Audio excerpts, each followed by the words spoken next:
iyada oo laga jawaabayo cabasho ka timid maama Amran Maxamed Cusmaan oo isku sheegtay Amran Xalane waxaa dhinac fadhiyo maamada ayada Amaal Nuur Cusmaan oo maqana ah. Amran Maxamed Cusmaan waa hooyada Amaal Nuur Cusmaan waa gabadha maqan ee sida hordhac ah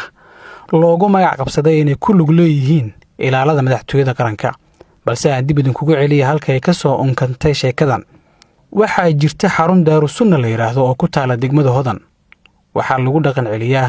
dumarka ay u maara waayeen waalidiintooda.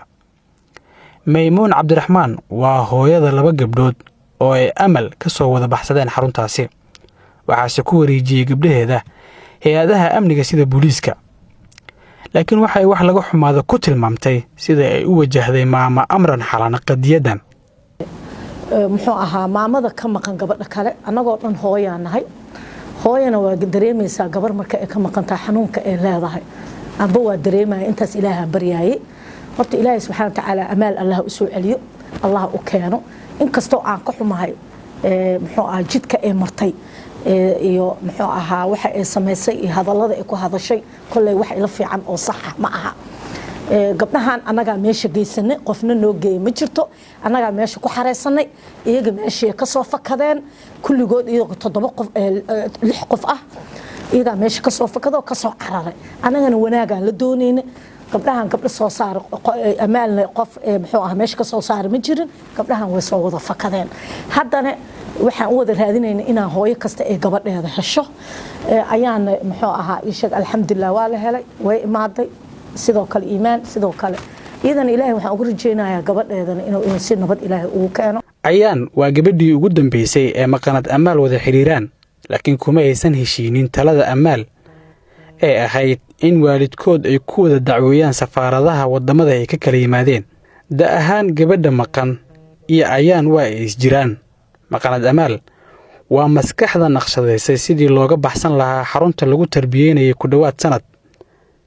ayaan balha inoo sharaxdo sida ay wax u dhaceen. laba Amaal hadaa dhahdii qofkii ku xanaaqaysan tahay adeeg ku xanaaqay dadka dhaani qaribe wax ay cafinaysan male qof xanaaq badan ahayd waxaan ay tiri Amaal inay noqoto way rabtay oo dibadda wadankeeda ay ku noqoto oo hooyada dacweyso waxayna rabtay maxal in hooyada dacweyso wayna ku faraxsaneed ayada raali ka ahayd Amaal ani hadda qof ma dhahay waa ka aqli badanhay aniga raali kama ahinan waaridkay dacweeyo ama hooyada aan dhibaato wax faa'iido hadda igu jiro waa dacweey dibadaan tagay hay kadib maxay ku dhacay maxay dambeeyo xanuun masiibo cuquba ay dambeeyso maxaa faa'iido igu jirta Amaal kama aqbay marka anaga dooranayna waaridkan u soo noqono ayadan ay dooratay inay baxdo anaga wax qalad kuma lihin. Cabdinaasir oo kamid ah saraakiisha dawladda ahna abtiga maqanad Amaal waxa uu dadaal ku bixiyay sida gabadhooda ay u heli lahaayeen. nasiib xumo walaashiis ayaa dhinac martay oo eeda dusha ka saartay ilaala ka tirsan madaxtooyada qaranka. ilaalintu iyo maxkamaddu waxay nagu xirtay in cadeyn la hor keeno wixii marka cadeyn marka aan weynay marka maxaa lahaa anigana shaqadeedii aan ku noqday oo qaranka ku noqday iyaduna jaamacadii dhiganaysay gabadhuna iyada keentay oo dalka ka keentay inay dhaqan celin u keentay kuleejada marka waa ka xumahay in marka madaxtooyada iyo taliyihii madaxtooyada iyo saraakiisha madaxtooyada oo nala dadaalay oo hawshan gabdhahan sheeydiida ma keenay aniga iyo madaxtooyadan keenno sheeydiida u shaqeynay. General Cabdullaahi Buule Kami